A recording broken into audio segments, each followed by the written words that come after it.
কোরআন শুরু হলো কিসের শিক্ষার মাধ্যমে? আলহামদুলিল্লাহি, জোরে বলেন আলহামদুলিল্লাহি রাব্বিল আলামিন। প্রথম শিক্ষাটা কি হলো? রবকে। এরপরে পূর্ণ কোরআনে অসংখ্যবার আল্লাহকে রব বলা হয়েছে, রব বলা হয়েছে, রব বলা হয়েছে। সর্বশেষ যেই সূরার মাধ্যমে কোরআন পাক শেষ হলো সেই সূরাটার নাম কি? সূরা নাস। সূরা নাসের প্রথম আয়াত কি? কুল আউযু, কুল আউযু। মানুষের রবকে, মানুষের রবকে। কোরআনের শুরুতেও রব্বুল আলামিনের শিক্ষা, কোরআনের শেষেও রব্বুল নাসের শিক্ষা, অর্থাৎ মানব জাতির জীবনে একমাত্র বিধান চলবে কার? গেল কোরআন। সূরা ফাতিহা প্রতিদিন একজন মুমিনকে 5 ওয়াক্ত নামাজে, 5 ওয়াক্ত নামাজে শুধু ফরজ নামাজ হলো ফজরে 2 রাকাত, যোহরে 4 রাকাত, আসরে 4 রাকাত 10 রাকাত, মাগরিবে 3 রাকাত 13 রাকাত, এশায় 4 রাকাত 17 রাকাত, আবার বিতরের 4 রাকাত 3 রাকাত, কত হলো? 20 রাকাত। কত হলো? 20 রাকাত। সুন্নতের মাত্রা ফজরে 2 রাকাত, যোহরে 6 রাকাত 8 রাকাত, মাগরিবে 2 রাকাত 10 রাকাত, আর হলো এশায় 2 রাকাত 12 রাকাত। 12 আর 20 32 রাকাত নামাজের মধ্যে সূরা ফাতিহা পড়তে হয় কয়বার? কমপক্ষে কয়বার? কমপক্ষে 32 বার। তাহলে 32 বার রব বলতে হয় কাকে? এরপরে আপনি কেরাত করলেন, সূরা মিলালেন, সূরা মিলায় আপনাকে 32 রাকাত নামাজে রুকু করতে হবে কয়টা? হিসাব করে বলেন। 32 রাকাত নামাজে রুকু কয়টা? 32টা রুকু। এক একটা রুকুতে 3টা তাসবিহ পড়তে হয়। রুকুর তাসবিহটা কি? সুবহান রাব্বিয়াল আযীম। পবিত্র আমার রব। রবকে, আমার রবকে আল্লাহ। তাহলে 32 রাকাত নামাজে 32টা রুকু, এক এক রুকুতে কমপক্ষে 3 বার রব্বি আল্লাহ, রব্বিয়াল আযীম, মহান আল্লাহকে রব বলে ঘোষণা করতে হচ্ছে। 3 32 96 বার। কয়বার?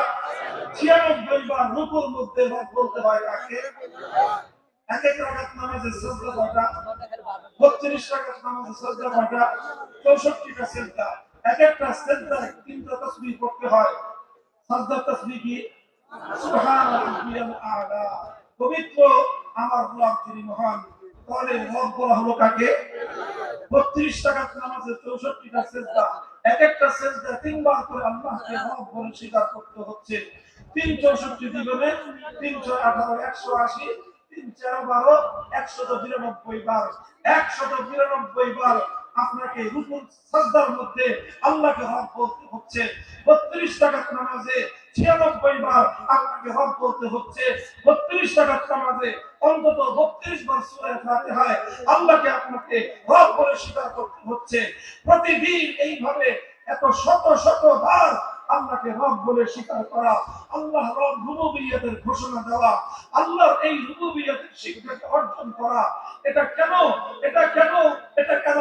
কারণ তুমি যখন মৃত্যুবরণ করবে, তোমার অনন্তকালের জন্য সর্বপ্রথম যে পরীক্ষাটা হবে, সেই পরীক্ষার উপর নির্ভর করবে তোমার পরকালের জীবনের শান্তি, সফলতা, পরকালের জীবনের মুক্তি এবং নিরাপত্তা। সেখানে সর্বপ্রথম তোমার প্রশ্নটা কি? রব্বুকা, তোমার রব কি? সর্বপ্রথম প্রশ্ন কি? যারা বলেন সর্বপ্রথম প্রশ্ন কি? মার রব্বুকা অর্থটা কি? মার রব্বুকা অর্থ হলো তোমার জীবনে বিধান চলতটা। ভাই এটা কথাটা হালকা কথা নয়, কথাটা হালকা কথা নয়। আজ আপনারা যারা, আমরা যারা মুসলমানের নাম মুখে নিয়ে, মুসলমানের পরিচয় ধারণ করে আব্দুল্লাহ, আব্দুর রহমান, আব্দুর রাজ্জাক নাম নিয়ে, আব্দুল্লাহ নাম নিয়ে, মুসলিম উদ্দিন নাম নিয়ে, আব্দুল মুমিন নাম নিয়ে আল্লাহর আইনের বিরোধিতা করি, বড় বড় বক্তৃতা দেই, বড় বড় লেকচার মারাই, আমি পরিষ্কার ভাষায় বলতে চাই, তারা মুসলমানের নাম ধারণ করে আল্লাহর আইনের বিরুদ্ধে আইন করে, আল্লাহর আইনের বিরুদ্ধে অন্য কোন আইনকে সমর্থন করে, অথবা আল্লাহ পাকের নিরঙ্কুশ আইন প্রদানের ক্ষমতাকে যারা চ্যালেঞ্জ করে, মুসলমানের নাম পরিচয় ধারণ করে যারা যারা এই কাজগুলো করে, সবগুলো মুনাফিক।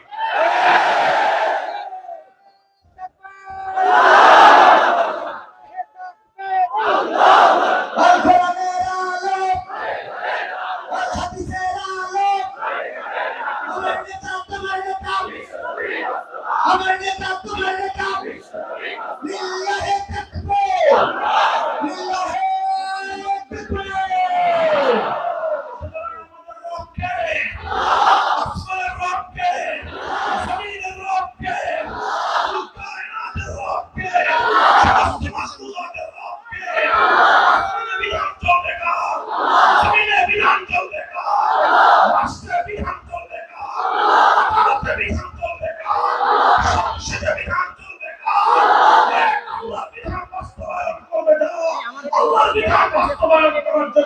লড়াই করতে যাও আল্লাহর বিধান বাস্তবায়নের জন্য জীবন দিতে যাওয়া তারাই একমাত্র ইমানদার তারাই একমাত্র ইমানদার